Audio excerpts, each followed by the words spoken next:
কোন চনত মহাত্মা গান্ধী দক্ষিণ আফ্ৰিকাৰ পৰা ভাৰতলৈ উভতি আহিছিল?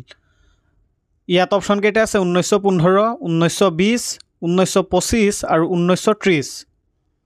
ইয়াৰ শুদ্ধ উত্তৰটো হ'ব অপশ্যন এ 1915 চনত। মহাত্মা গান্ধীয়ে কেতিয়া চম্পাৰণ সত্যাগ্ৰহ আৰম্ভ কৰিছিল? ইয়াত অপশ্যন কেইটা আছে 1915, 1917, 1922 আৰু 1928 চন। ইয়াৰ শুদ্ধ উত্তৰটো হ'ব অপশ্যন বি 1917 চনত। মহাত্মা গান্ধীয়ে কেতিয়া অসহযোগ আন্দোলন আৰম্ভ কৰিছিল? ইয়াত অপশ্যন কেইটা আছে 1915, 1917, 1920 আৰু 1921 চনত। ইয়াৰ শুদ্ধ উত্তৰটো হ'ব অপশ্যন চি 1920 চনত। কিমান চনত মহাত্মা গান্ধীয়ে নাগৰিক অবাধ্যতা আন্দোলন আৰম্ভ কৰিছিল?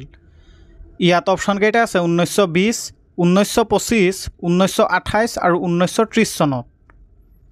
ইয়াৰ শুদ্ধ উত্তৰটো হ'ব অপশ্যন ডি 1930 চনত।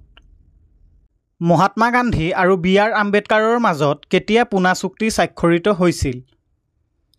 ইয়াত অপশ্যন কেইটা আছে 1928, 1932, 1935 আৰু 1937 চনত। ইয়াৰ শুদ্ধ উত্তৰটো হ'ব অপশ্যন বি 1932 চনত।